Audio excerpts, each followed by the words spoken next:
Jemaat yang terkasih dalam Tuhan Yesus Kristus, hari ini kita dipanggil Allah bersekutu dalam ibadah online serta bersama-sama akan menerima sakramen perjamuan.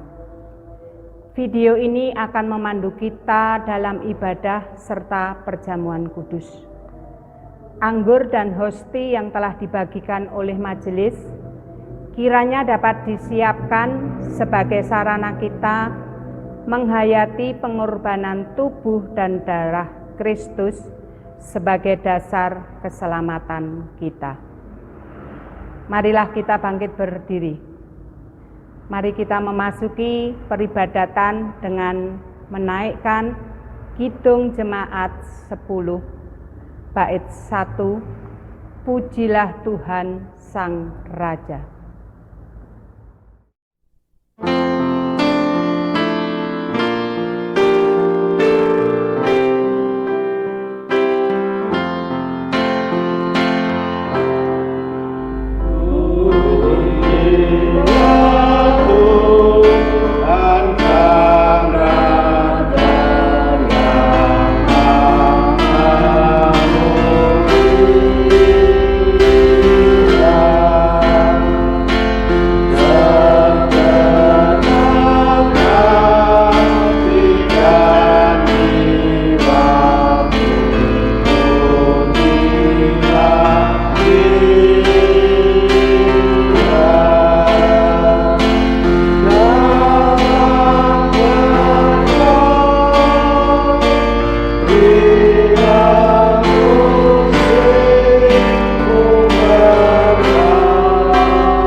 Jemaat yang dikasihi oleh Tuhan Yesus Kristus, marilah kita dasari ibadah ini dengan pengakuan bahwa pertolongan kita ada di dalam nama Tuhan yang menciptakan langit dan bumi.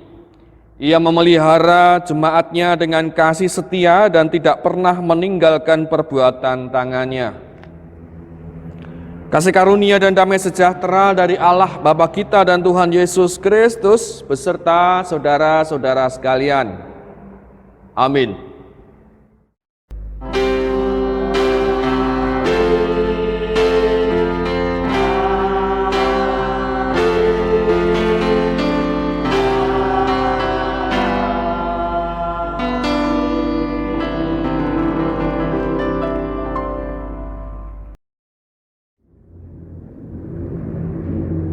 Menghayati kasih Allah adalah bagian yang penting dalam kehidupan kita.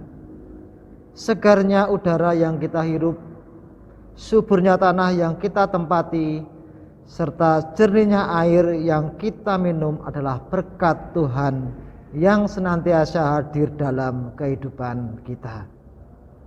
Jemaat yang terkasih, marilah kita memuji nama Tuhan, kita naikkan Kidung Jemaat 58 bait 1 dan 3. Maha Kasih ya Ilahi.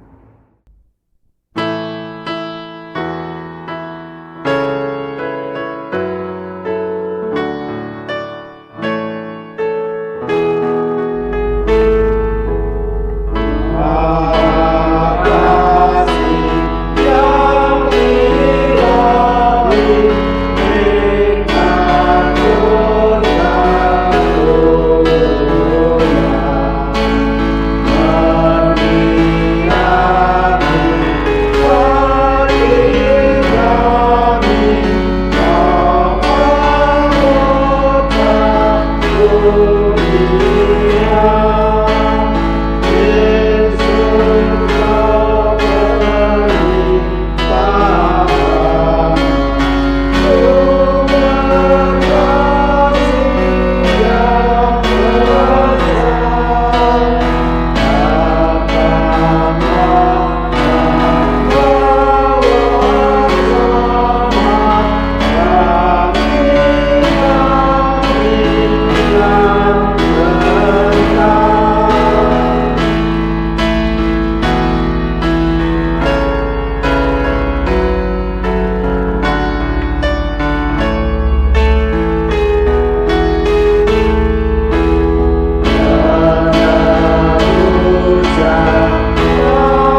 Jemaat yang dikasihi oleh Tuhan Yesus Kristus, pada ibadah pagi ini Tuhan berkenan memberikan hukum kasih melalui firman Tuhan yang diambilkan dari Matius 22 ayatnya yang ke-37 sampai 40, yang demikian firman-Nya.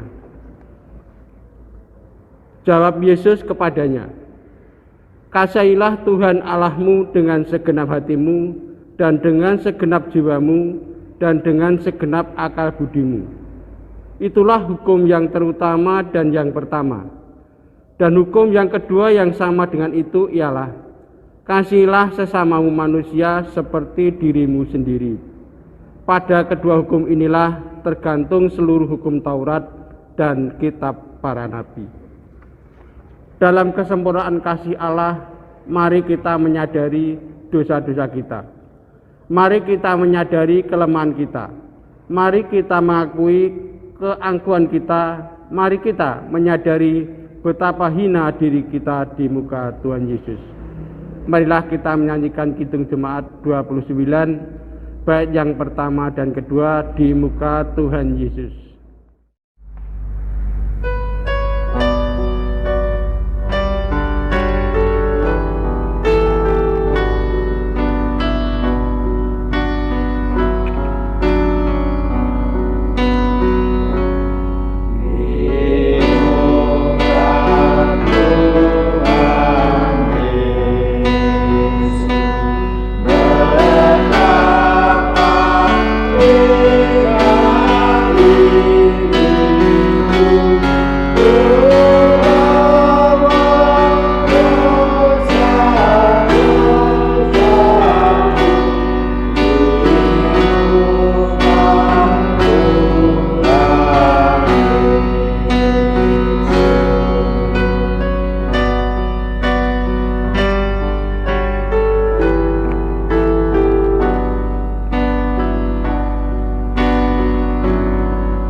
Bapak, Ibu, saudara-saudari, dan anak-anak yang dikasihi Tuhan, sebelum kita menerima sabda Tuhan, mari kita berdoa. Mari kita satukan hati, kita berdoa kepada Tuhan. Tuhan, kami bersyukur pada saat ini Engkau mempersekutukan kami di tengah-tengah keluarga kami dengan penuh sukacita. Saat ini kami akan menerima firman-Mu. Kami yakin firman-Mu adalah pelita dan terang dalam setiap langkah hidup kami. Berfirmanlah Tuhan, kami siap untuk mendengarkan dan juga melakukannya. Dalam nama Yesus Kristus kami berdoa. Haleluya. Amin. Yang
Pada saat ini kita akan bersama-sama mendengarkan firman Tuhan yang didasari dari Injil Markus 7 ayat 1 hingga 8. Markus 7 ayat 1 hingga 8, demikianlah firman Tuhan. Pada suatu kali serombongan orang Farisi dan beberapa ahli Taurat dari Yerusalem datang menemui Yesus. Mereka melihat bahwa beberapa orang muridnya makan dengan tangan najis, yaitu dengan tangan yang tidak dibasuh. Sebab orang-orang Farisi seperti orang-orang Yahudi lainnya tidak makan kalau tidak melakukan pembasuhan tangan lebih dahulu, karena mereka berpegang pada adat istiadat nenek moyang mereka. Dan kalau pulang dari pasar, mereka juga tidak makan kalau tidak lebih dahulu membersihkan dirinya. Banyak warisan lain lagi yang mereka pegang, umpamanya hal mencuci cawan, kendi, dan perkakas-perkakas tembaga. Karena itu orang-orang Farisi dan ahli-ahli Taurat itu bertanya kepadanya, "Mengapa murid-muridmu tidak hidup menurut adat istiadat nenek moyang kita, tetapi makan dengan tangan najis?" Jawabnya kepada mereka, "Benarlah nubuat Yesaya tentang kamu, hai orang-orang munafik. Sebab ada tertulis, bangsa ini memuliakan aku dengan bibirnya, padahal hatinya jauh daripadaku. Percuma mereka beribadah kepadaku, sedangkan ajaran yang mereka ajarkan ialah perintah manusia. Perintah Allah kamu abaikan untuk berpegang pada adat istiadat manusia." Demikianlah firman Tuhan. Yang berbahagia kita yang menerima sabda Allah dan yang melakukannya. Haleluya.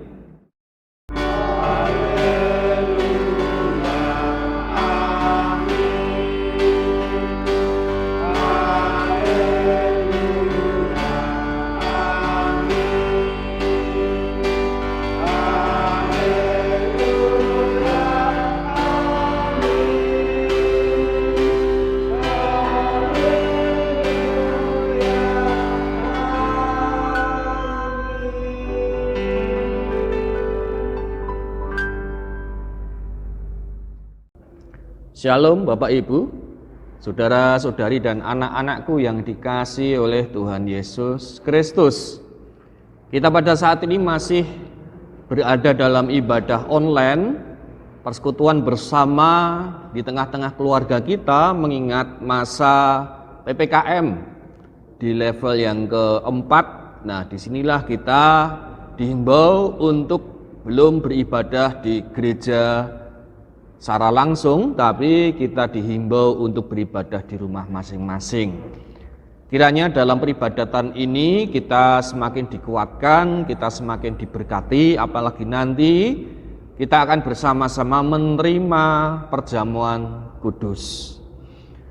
Bapak Ibu, saudara-saudari dan anak-anakku yang dikasihi oleh Tuhan, akhir-akhir ini, waktu-waktu ini saya sedang membaca sebuah novel. Ini adalah novel yang dituliskan oleh seorang penulis yang namanya Dewi Lestari atau Di. Novel ini berjudul Rapi Jali. Apa istimewanya novel ini? Ketika saya membaca Rapi Jali ini ada satu kisah yang unik. Jadi Rapi Jali ini adalah nama sebuah band remaja, band anak-anak SMA, di mana di dalam band itu ada dua orang yang memiliki karakteristik yang unik. Yang pertama, seorang anak yang namanya Pink. Yang kedua adalah seorang anak yang namanya Inggil. Nah, Pink dan Inggil ini dalam hal bermusik mereka punya perbedaan yang cukup mencolok. Yang pertama adalah si Pink. Pink ini adalah seorang anak yang belajar musik secara otodidak, dalam artian tidak kursus, tidak belajar les dan lain sebagainya, tapi belajar dari kakeknya. belajar dari teman-temannya, belajar mandiri sehingga dia mengembangkan bakatnya. Dan apa yang terjadi ketika Pink ini belajar secara otodidak, Pink ini mampu mengembangkan bakatnya secara luar biasa.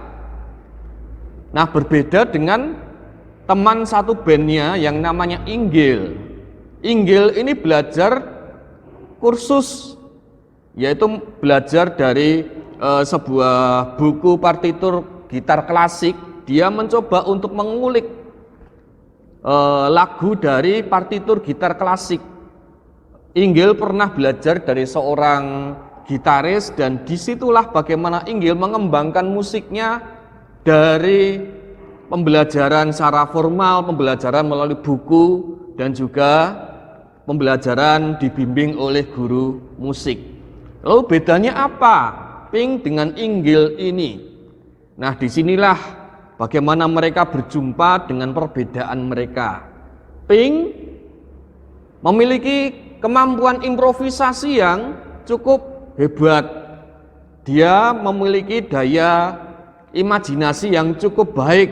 Dia mampu mengembangkan musik dengan baik, tapi kelemahannya adalah Pink ini tidak bisa membaca not. Nah, jadi meskipun dia punya improvisasi yang bagus, tapi ketika dia diperhadapkan kepada partitur, kepada not balok, dia bingung. Dia tidak punya dasar itu. Nah, di sisi yang lain yang namanya Inggil tadi, ketika Inggil dipasrai partitur serumit apapun itu, dia mampu membaca dan memainkan. Akan tapi ketika dia suruh improvisasi, ketika partiturnya diminta, ketika partiturnya hilang, dia bingung mau ngapain. Meskipun dia tahu teori-teori musik, meskipun dia tahu bagaimana di dalam partitur itu ia harus melakukan apa, tapi disinilah ada sisi lemah di mana Inggil ini ketika hanya berpegang kepada partitur, dia tidak mampu untuk berimprovisasi. Nah, ini sebenarnya sebuah gambaran dalam kehidupan kita. Novel ini mengajak kita untuk merenungkan bahwa kehidupan kita itu bukan hanya masalah-masalah teoritis saja, tapi juga masalah praktis, masalah yang berhubungan dengan kehidupan secara langsung. Tapi di sisi yang lain kita pun juga tidak bisa hidup bersinggungan langsung dengan kehidupan tanpa ada dasar yang kuat. Jadi antara Inggil dengan Pink itu dua-duanya memiliki hal yang baik, tapi juga ada hal yang tidak baik. Si Inggil mampu membaca partitur dengan baik, tapi dia tidak bisa berimprovisasi. Sedangkan Pink dia mampu berimprovisasi dengan baik, tapi dia tidak punya dasar musik yang kuat karena tidak bisa membaca partitur. Nah, disinilah yang diharapkan adalah perpaduan keduanya. Jadi di dalam Rapi Jali ini Dewi Lestari mencoba menggabungkan bagaimana kedua pribadi yang berbeda itu menjadi sebuah kesatuan. Si Pink kemudian mencoba belajar tentang teori-teori musik, sehingga meskipun dia bisa berimprovisasi, tapi dia juga paham tentang dasarnya musik itu apa. Sedangkan si Inggil mulai belajar untuk berimprovisasi. Meskipun dia sudah pandai membaca partitur, pandai tentang teori-teori musik, tapi Inggil harus diperlengkapi dengan bagaimana cara berimprovisasi. Ketika di panggung bersama-sama dengan teman-teman yang lain, yang dibutuhkan bukan hanya teori, tapi juga kerjasama, tapi juga bagaimana memadukan rasa di dalam sebuah band. Dan disinilah Dewi Lestari melalui Rapi Jali mencoba menggambarkan kehidupan kita, ya hendaklah bukan hanya masalah-masalah yang berkaitan dengan teori saja, tapi juga harus diimbangi dengan sentuhan, dengan praktek, harus diimbangi dengan apa yang aku kerjakan. Nah, Rapi Jali mengawali bagaimana kita memahami tentang teks Alkitab di dalam Markus 7, di mana di dalam Markus 7 tadi Tuhan Yesus berjumpa dengan orang-orang Farisi. Nah, disinilah orang-orang Farisi menegur Tuhan Yesus dan murid-muridnya. Orang-orang Farisi mengatakan bahwa murid-murid Yesus itu tidak mematuhi tradisi. Mereka makan tanpa cuci tangan. Nah, disinilah kemudian bagaimana orang-orang Farisi itu menyalahkan murid-murid Yesus. Kami tidak seperti itu.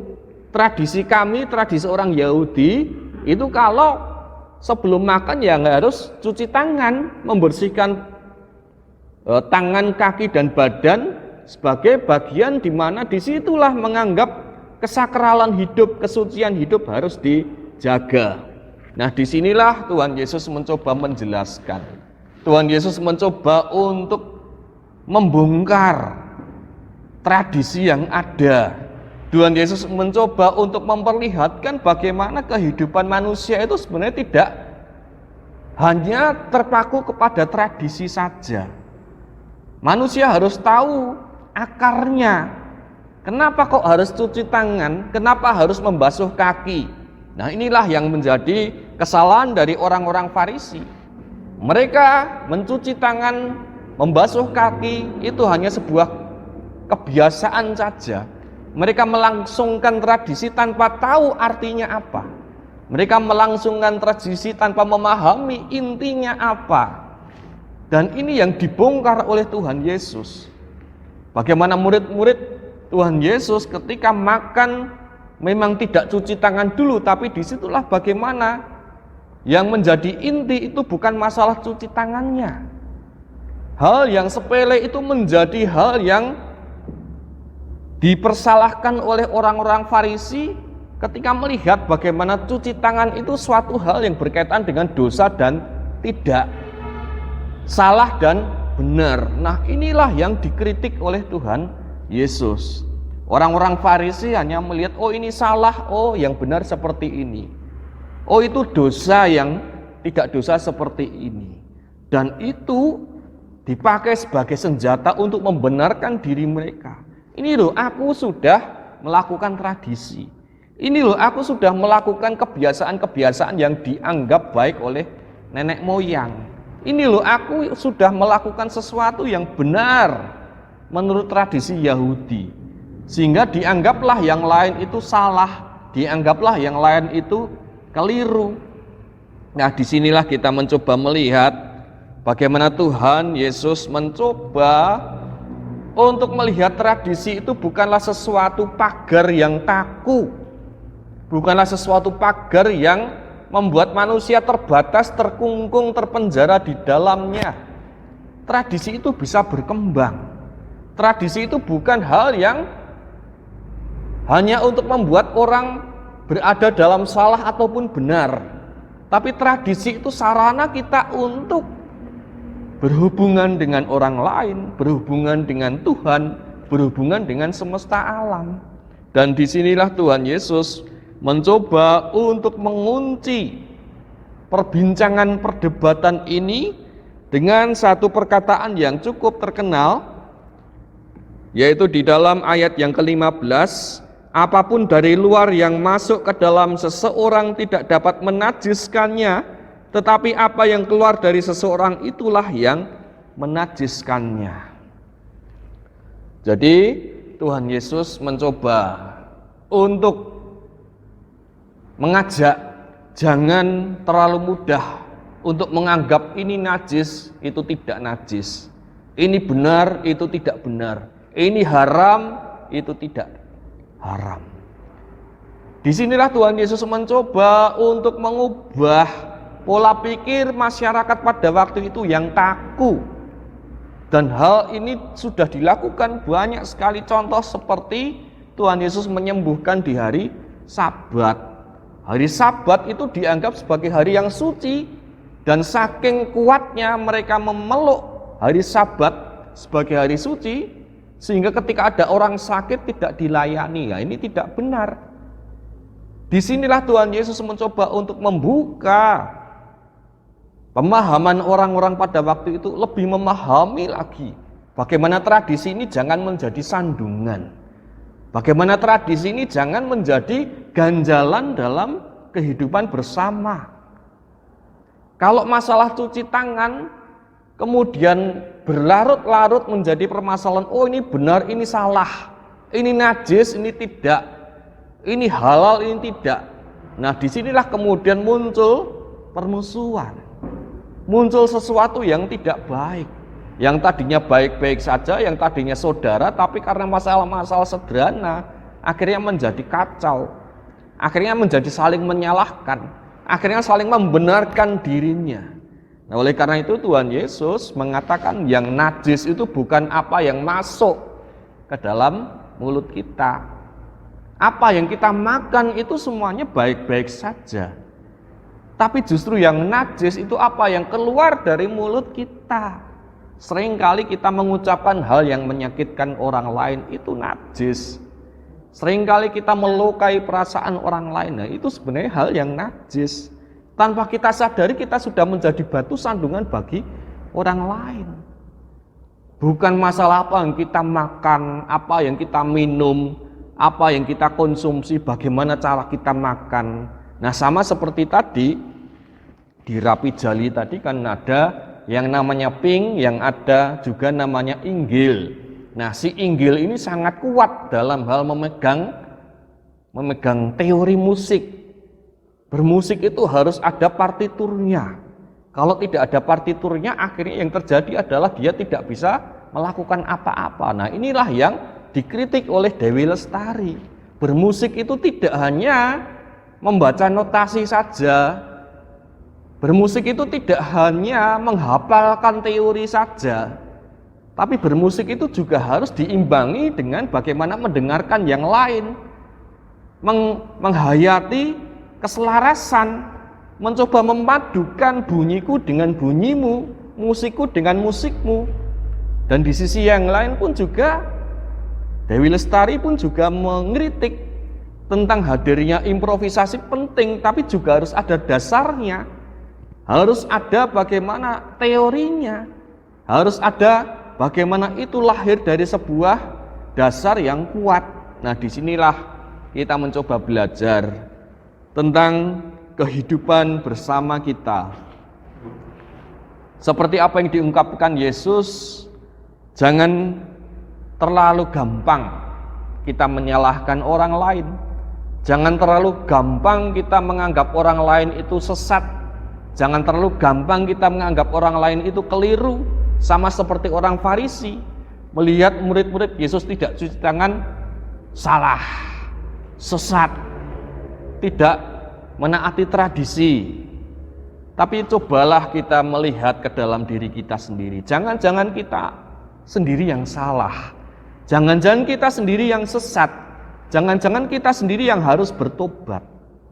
Nah, marilah kita mencoba melihat ke dalam diri kita sendiri, terkhusus dalam perjamuan kudus yang akan kita terima bersama-sama. Perjamuan kudus yang akan kita terima memang tidak seperti biasanya. Kalau biasanya kita berada di gedung gereja, makan dan minum bersama-sama, tapi pada saat ini kita berada di rumah masing-masing dengan hosti ataupun roti kecil dan anggur yang sudah disiapkan. Nah, kiranya ini menjadi sarana bagaimana kita untuk menerima kasih Allah yang telah berkorban untuk kita. Jadi, mari kita mencoba melihat kehidupan kita sendiri. Apakah kita ini sudah benar-benar melakukan firman Tuhan atau belum? Apakah kita ini sudah benar-benar hidup seturut selaras dengan yang dikehendaki Tuhan atau belum? Jangan terlalu gampang melihat orang lain, oh itu salah, oh itu tidak benar, oh itu sesat dan seterusnya. Marilah kita mengoreksi diri. Marilah kita mencoba untuk masuk dalam pertobatan senantiasa. Mari kita mencoba untuk membangun kehidupan yang lebih baik lagi, membangun relasi dalam keluarga, dalam kehidupan bergereja dan masyarakat yang lebih baik lagi, lebih harmonis lagi. Tuhan senantiasa memberkati kita dalam kehidupan keluarga, di tengah-tengah masyarakat, dan memberkati keluarga kita masing-masing. Amin. Kita masuk di dalam saat teduh.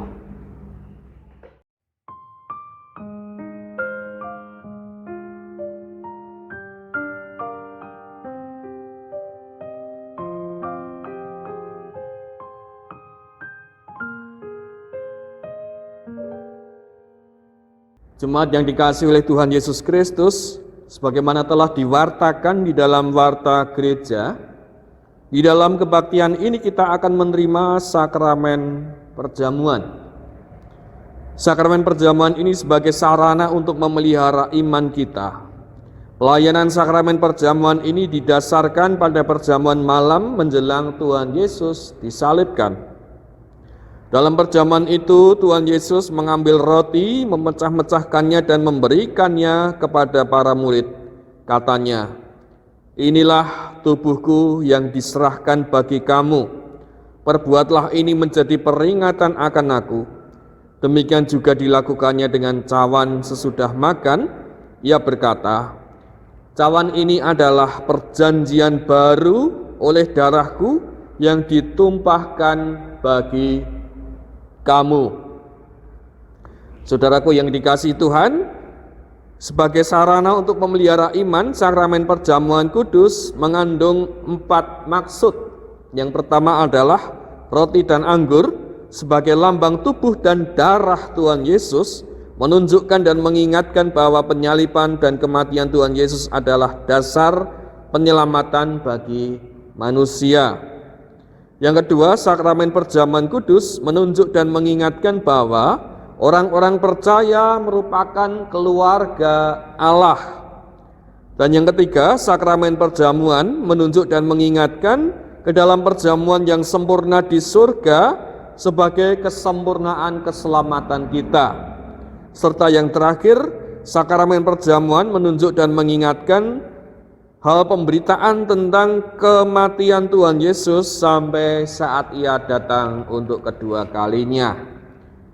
Bapak, Ibu, saudara-saudari, dan anak-anak yang dikasihi Tuhan, sebelum kita menerima sakramen perjamuan ini, marilah kita sekali lagi menguji diri dengan bertanya kepada diri kita masing-masing sebagai berikut.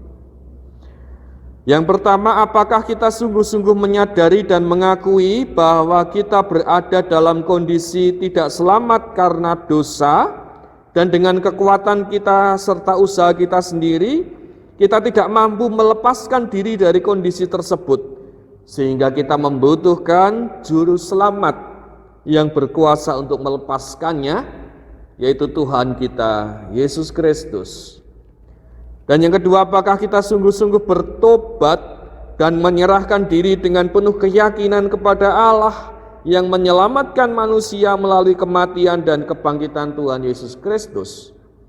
Yang ketiga, apakah kita sungguh-sungguh bertekad dan menyerahkan diri untuk hidup sesuai dengan firman Tuhan?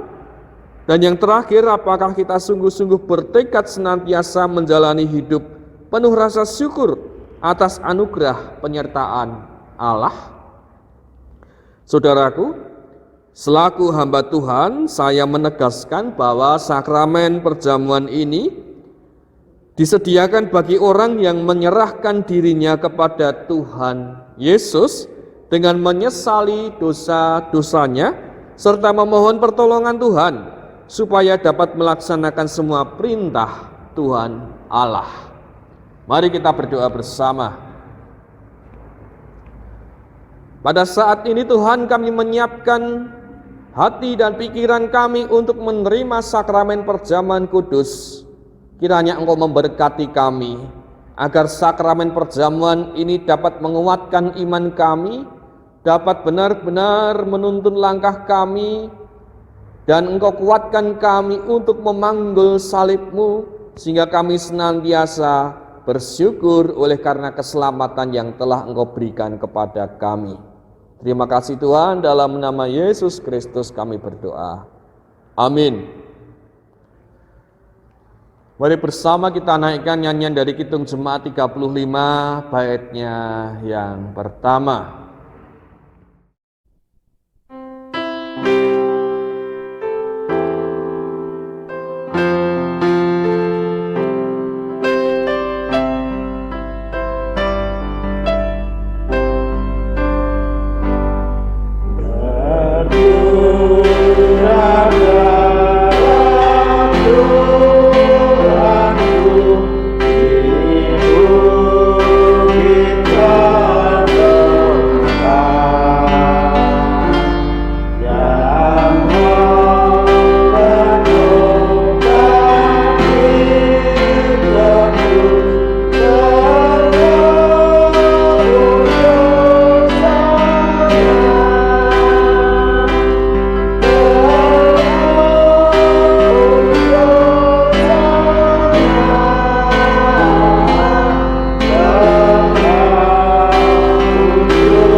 Bapak, Ibu, saudara-saudari dan anak-anakku yang dikasihi oleh Tuhan Yesus Kristus, roti dan anggur ini adalah lambang tubuh dan darah Tuhan Yesus Kristus yang telah dikorbankan sebagai pengorbanan yang sempurna untuk menebus dosa kita.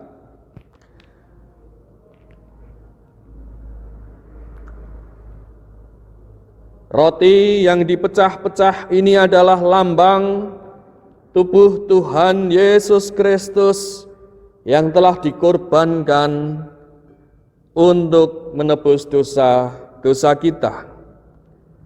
Roti yang dipecah-pecah ini adalah pengorbanan sempurna sebagai wujud cinta kasih Tuhan yang telah menebus dosa kita. Oleh karena itu, terimalah dan makanlah roti ini dengan mengingat dan percaya bahwa tubuh Tuhan Yesus Kristus telah dikorbankan sebagai tebusan yang sempurna untuk membebaskan kita dari dosa.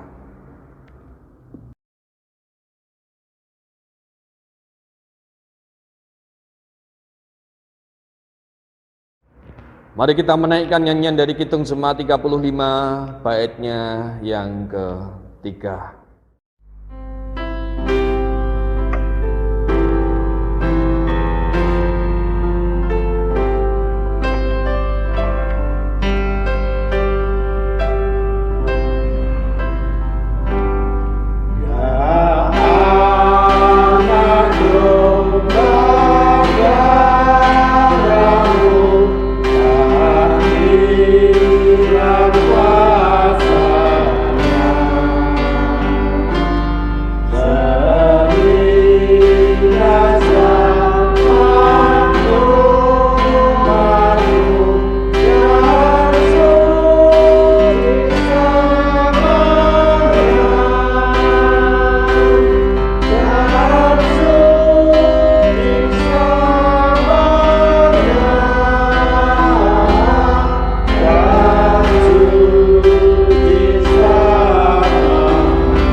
Anggur yang tertuang di dalam cawan ini adalah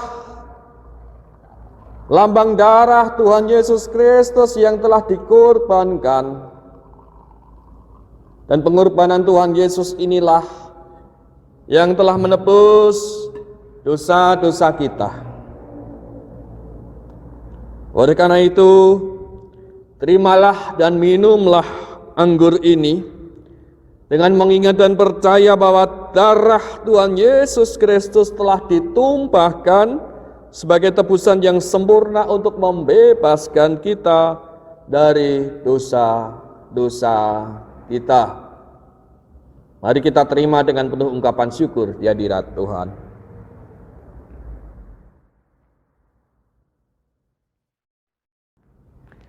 Jemaat yang dikasihi oleh Tuhan, marilah kita bersyukur dan memuliakan Tuhan yang telah memperkenankan kita menerima sakramen perjamuan ini dengan masing-masing masuk di dalam saat teduh dan mengungkapkan ungkapan syukur seperti berikut ini. Pujilah Tuhan, hai jiwaku, pujilah namanya yang kudus, hai segenap batinku.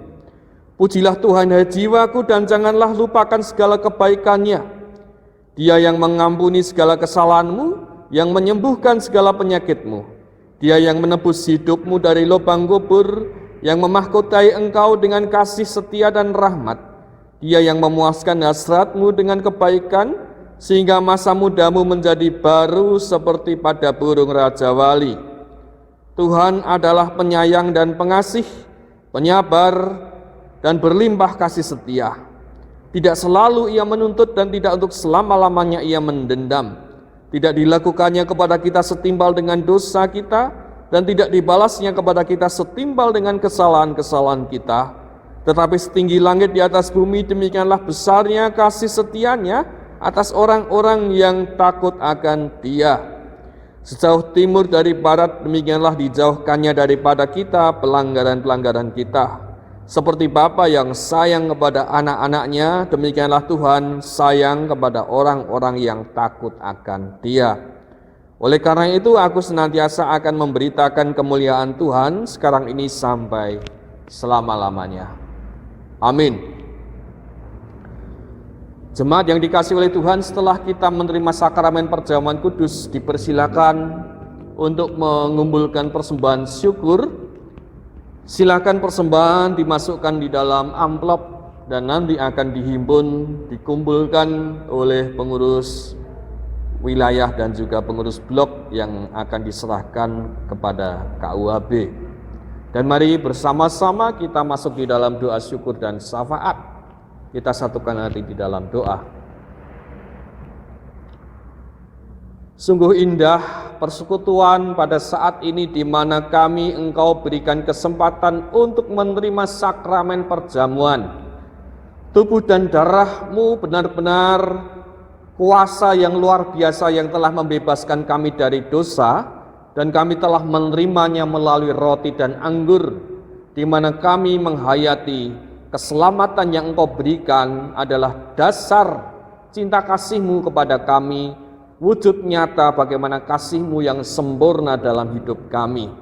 Dan Engkau pun mengajarkan kami untuk hidup seturut dengan firman-Mu Tuhan, bukan hanya menghafal, mengetahui, dan mencoba untuk mempelajari firman-Mu saja, tapi bagaimana Engkau mengajarkan kami untuk melakukannya, mewujud nyatakannya dalam kehidupan keseharian kami.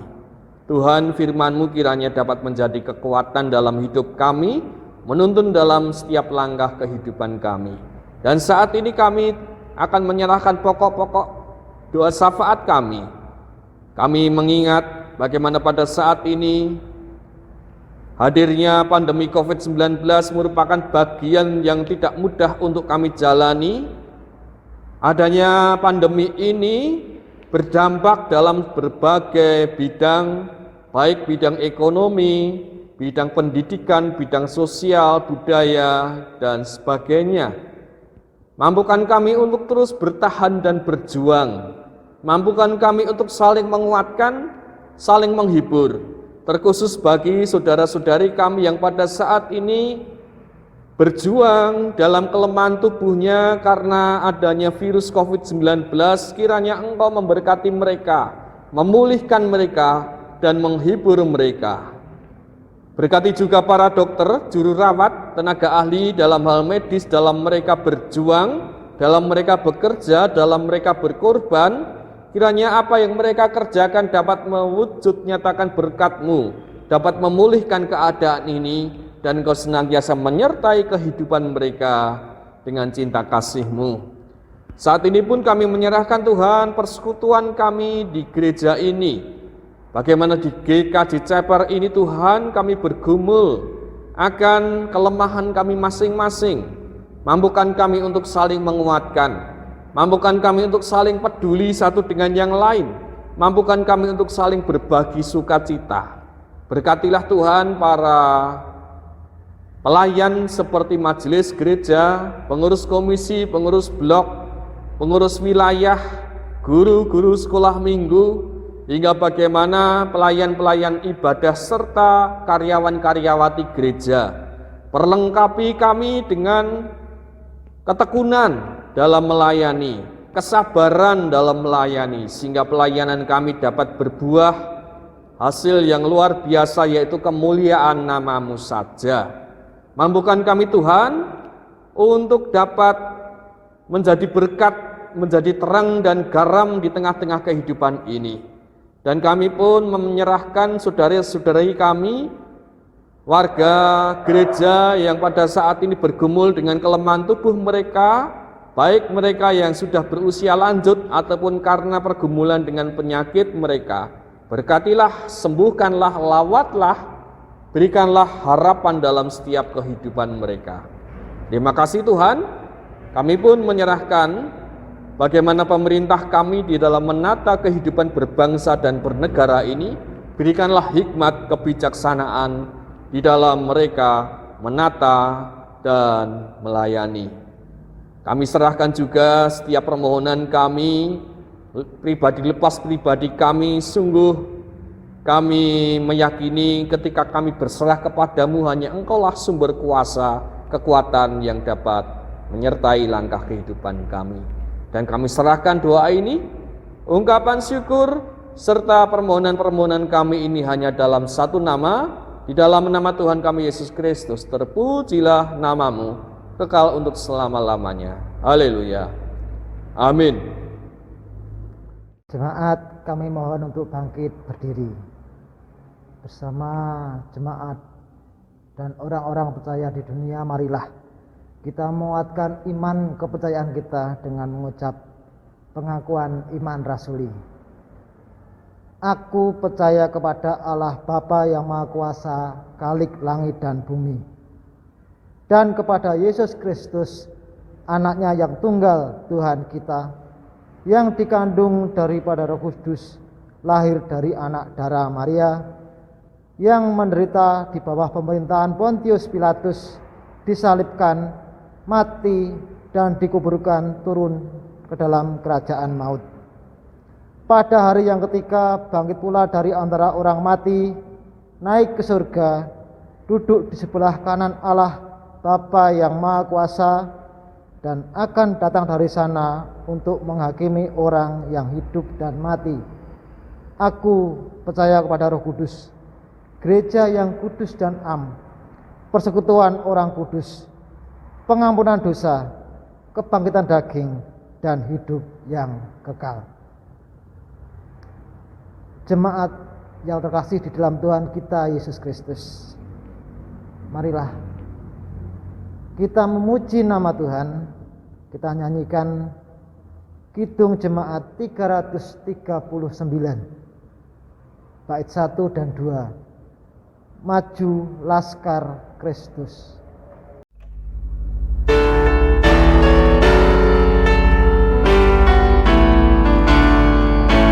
Maju Laskar Kristus, lawan darahnya, ikut salib Yesus, tubuh dan lepas, rajamu sendiri, dalam hidupkan, majulah ini, majulah, maju Laskar Kristus, turun dalam kasarnya, ikut salib Yesus, tubuh dan lepas.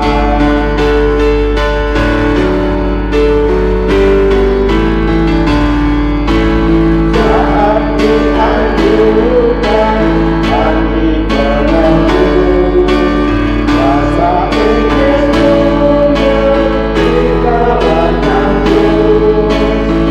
Tentanglah melangkah karena mengenal sorak-sorai dari kemuliaan. Maju Laskar Kristus, lawan dasarnya, ikut salib Yesus, tubuh dan lepas. Jemaat yang dikasihi oleh Tuhan Yesus Kristus, pulanglah dalam damai sejahtera-Nya dan terimalah berkat dari Tuhan. Kasih karunia Tuhan Yesus Kristus melalui penderitaannya di kayu salib, kasih Allah yang berkenan mengutus putranya ke dunia ini, dan persekutuan Roh Kudus yang membuat saudara mampu hidup dan mati bersama dengan Dia, senantiasa menyertai saudara-saudara sekalian. Amin.